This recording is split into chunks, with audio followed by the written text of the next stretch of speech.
क्या आपने कभी सोचा है कि एक दिन ऐसा आए जब पृथ्वी पर ऊर्जा की इतनी कमी हो जाए कि हमें उसे कहीं और से लाना पड़े? क्या वाकई में कोई ऐसा ग्रह हो सकता है जो हमारी ऊर्जा की जरूरतें पूरी कर सके? क्या वाकई किसी दूसरे ग्रह से इतनी ऊर्जा लाई जा सकती है जिससे हमारी इंडस्ट्री, हमारे घर, हमारी गाड़ियां सब चल सकें? आज हम जानेंगे, क्या कोई ग्रह हमारी ऊर्जा जरूरतों को पूरा कर सकता है? इस वीडियो को अंत तक जरूर देखिए, क्योंकि जो जानकारी आप जानने वाले हैं वो आपके होश उड़ा देगी। सबसे पहले समझते हैं कि हमें कितनी ऊर्जा की जरूरत होती है। आज के समय में पूरी दुनिया सालाना लगभग 600 एक्साजूल से ज्यादा ऊर्जा इस्तेमाल करती है। एक एक्साजूल मतलब 1 अरब जूल, यानी अनइमेजिनेबल मात्रा।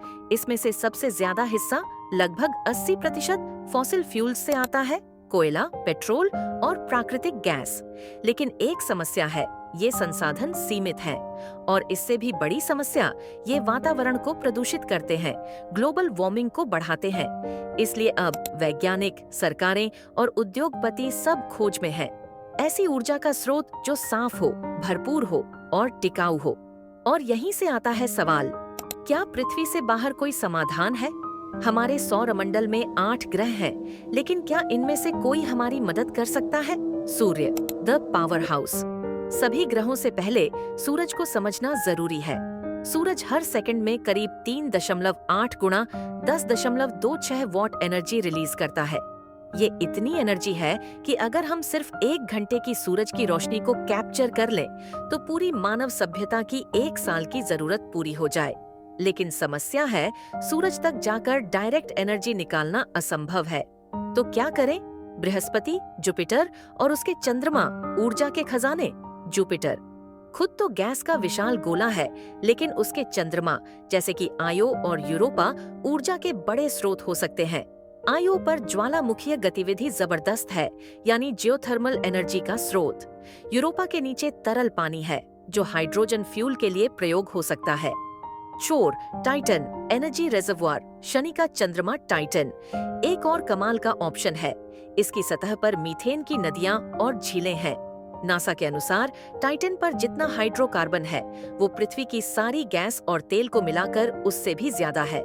लेकिन वहां जाकर इन संसाधनों को निकालना और धरती तक लाना, ये अभी के हिसाब से सपने जैसा लगता है। अब बात करते हैं एक कल्पना की, डायसन स्फीयर।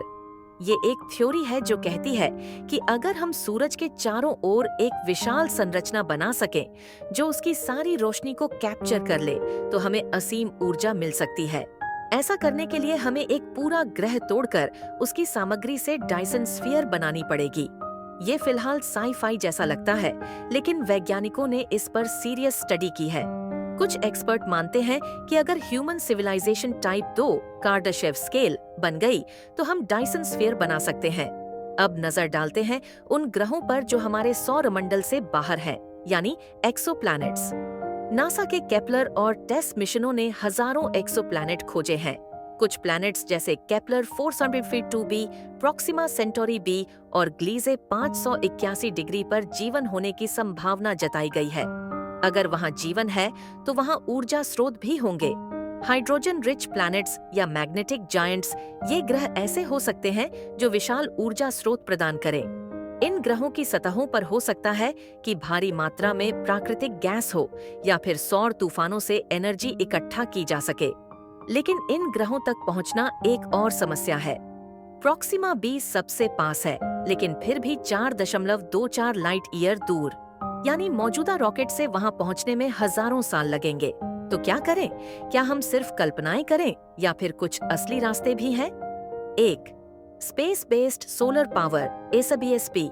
कक्षा में सोलर स्टेशन बनाकर ऊर्जा को माइक्रोवेव या लेजर के जरिए पृथ्वी पर भेजा जाए। एनएसए, चीन और यूरोपीय देश इस तकनीक पर काम कर रहे हैं। 2. हीलियम 3 से चंद्रमा। चंद्रमा की सतह पर हीलियम 3 नाम का आइसोटोप पाया गया है। ये फ्यूजन एनर्जी के लिए सुपर क्लीन और पावरफुल फ्यूल है। आईएसआरओ, एनआईएसए और चाइना की स्पेस एजेंसियां इसे लाने की योजना बना रही हैं। एस्ट्रॉइड्स में प्लेटिनम, निकेल और रेडियोएक्टिव एलिमेंट्स होते हैं। इनसे ऊर्जा पैदा की जा सकती है। 4. इंटरस्टेलर प्रोब्स और एआई ड्रोन्स। भविष्य में एआई ड्रोन्स और इंटरस्टेलर प्रोब्स को भेजा जाएगा जो ऊर्जा के नए स्रोत ढूंढेंगे और उन्हें एनालाइज करेंगे। अब सवाल ये है, क्या कोई ग्रह वाकई हमारी ऊर्जा जरूरतों को पूरी तरह पूरा कर सकता है? उत्तर है सिद्धांत रूप से हाँ, लेकिन प्रैक्टिकली अभी नहीं। आज की टेक्नोलॉजी से इतना ऊर्जा ट्रांसफर संभव नहीं है, लेकिन अगली 100 से 200 सालों में अगर टेक्नोलॉजी विकसित होती रही तो हम ऐसे ग्रहों से ऊर्जा लाने में सक्षम हो सकते हैं। लेकिन सबसे बड़ी बात, हमें यह भी देखना होगा कि क्या हम इस ऊर्जा को पर्यावरण के नुकसान के बिना इस्तेमाल कर सकते हैं। भविष्य असीम संभावनाओं से भरा हुआ है। हो सकता है कि हम अगले 100 सालों में ऐसे ग्रहों से ऊर्जा लाना शुरू कर दें जिनके बारे में हमने अभी केवल कल्पना की है। लेकिन उससे पहले हमें अपनी पृथ्वी की रक्षा करनी होगी, क्योंकि जब तक हम किसी और ग्रह से ऊर्जा लाएं, तब तक हमें धरती को ही संभालना होगा। अगर आपको यह वीडियो पसंद आया हो तो इसे लाइक करें, शेयर करें और द यूनिकवर्स को सब्सक्राइब करना न भूलें। मिलते हैं अगले वीडियो में एक और यूनिक और यूनिवर्सल टॉपिक के साथ।